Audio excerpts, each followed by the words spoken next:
Welcome back to the Michael Cohen Show on our continued journey to 500,000 subscribers. So let's do it. Subscribe, watch, share, comment. It's so important because the chaos is going to come every single day. And there's no better place to unravel the chaos than right here. Yesterday, Jim Acosta, I couldn't believe it. I was watching it, left CNN. And I think that it displays a much larger issue. No, in fact, I know it creates a larger issue. It demonstrates a larger issue. Our democracy is turning into an autocracy. And I will show up a clip of Jim's parting words, but he left wanting to speak the truth rather than kiss the ring of Trump. And you know what? It's commendable.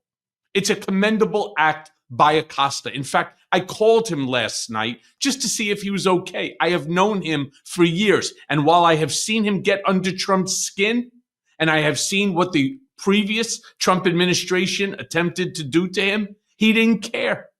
He turned around and he said, fuck it. I'm not going out kissing any ring. Here's the words.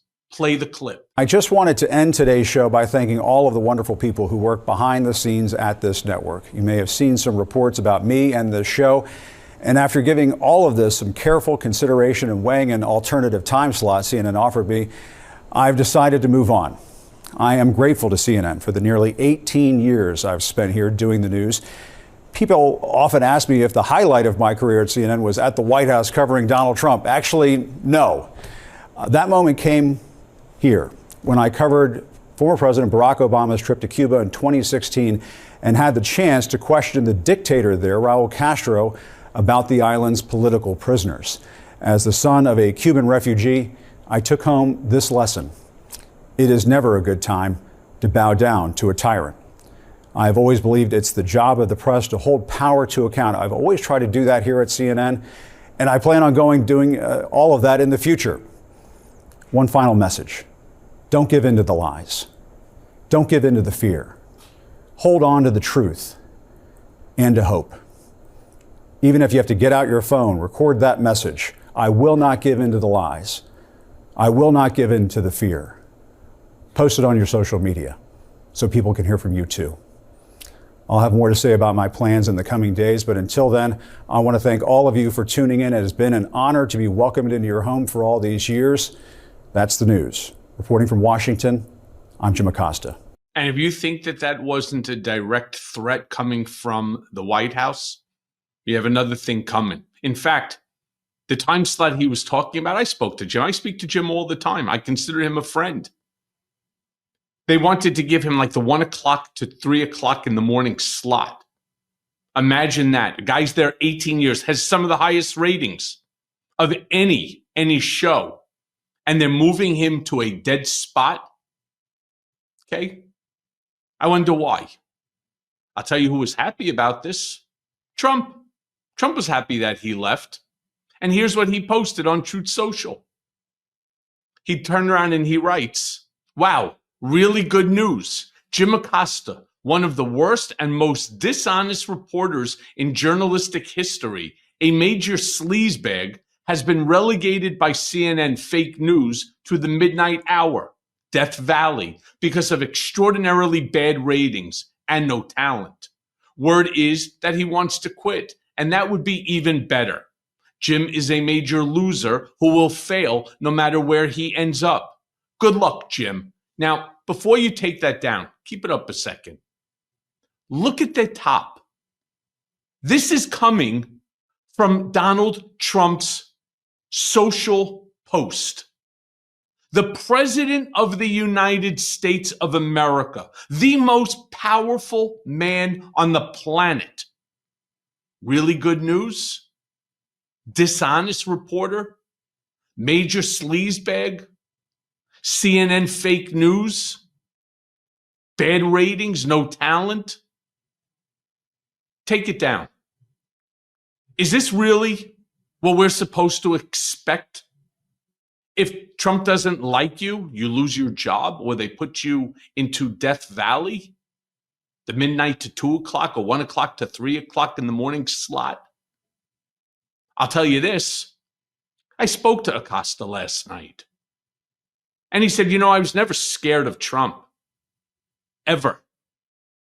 Whether they were taking my press pass, whether he was attacking me on his social media or on television or yelling at me when I was asking a question and telling me he's not going to take my question, you fake news. Here he is in 2021 on CNN talking about Trump claiming that he won the 2020 election. Play the clip. You are not well, sir. You need to get over this. Same goes for the GOP. It's as if much of the Republican Party is trapped in a Jimmy Buffett tune. Wasting away again in Mar-a-Lagoville. Looking for that next election to assault. Some people claim that there is an orange man to blame, but I know it's my own damn fault. Hey, I was thinking about Bedminster Rhapsody. Oh, Margarita, Margarita, let me go. But I digress. Listen, Trump's life, it's like a country music song. He's lost the House, he's lost the Senate, he's lost the White House, his website. If he had a dog, the dog would leave him too. Well, now you understand why Trump dislikes him. I just think it's wrong if that's why CNN did what they did. I'll let you decide for yourself. Costa also stood up to Trump in person, knowing that he was getting under his skin. Here's the clip from 2018. Play it. But your campaign had an ad showing migrants climbing over walls and so on. Well, that's true. But they weren't actors. They're not going to be doing that. They weren't actors. Well, no, it's true. Do you think they were actors? They weren't actors. They didn't come from Hollywood. Right. These were people. This was an actual, it happened a few days ago. And they're hundreds of miles away, though. They're hundreds and hundreds of miles away. That's not an invasion. Honestly, I think you should let me run the country. You run CNN. All right. And if you did it well, your ratings would be much better. If I may ask one other question, Mr. President, if I may ask one other question, are you worried? That's enough. That's enough. Mr. President, I was going to ask one of the other folks. That's enough. Pardon me, ma'am. Mr. President, that's enough. Mr. President, I had one other question, if I may ask, on the Russia investigation. Are you concerned that you may have? I'm not concerned about anything with the Russian investigation because it's a hoax. That's enough. Put down the mic. Mr. President, are you worried about indictments coming down in this investigation? Mr. President. I'll tell you what, CNN should be ashamed of itself having you working for them. You are a rude, terrible person. You shouldn't be working for CNN. Go ahead. I think that's unfair. You're a very rude person. The way you treat Sarah Huckabee is horrible. And the way you treat other people are horrible. Well, like I said, I'm going to let you decide what CNN did. And this goes to something that I've been saying for years now.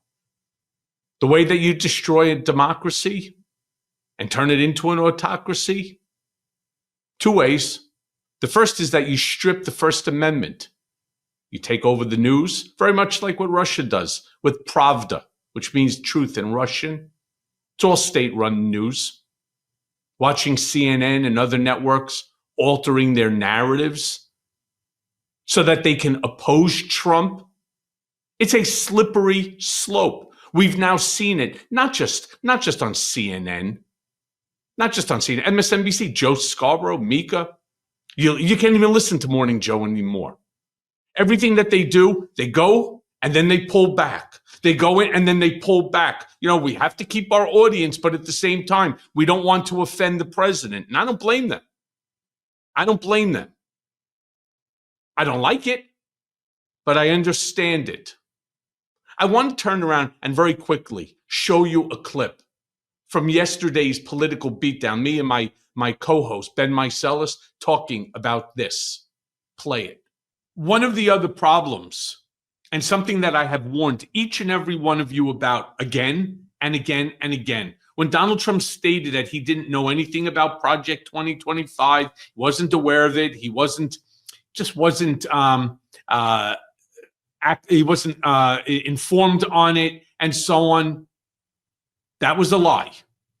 Because what we're talking about right now are all of the things that are outlined in Project 2025, including what Ben was talking about at the very beginning, which is how to turn a democracy into an autocracy. Broken down into a nutshell, the first thing you do is you take away people's First Amendment constitutional rights, like what they did to me, what I talk about in my book, Revenge. That happens to be fact. You take away people's First Amendment constitutional right.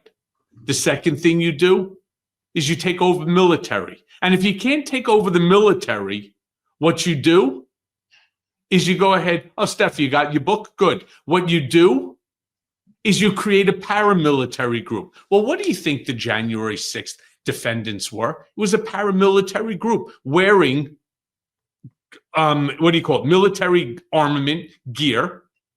They were basically carrying the MAGA flag, the Trump flag, and they attacked the police. They invaded our Capitol.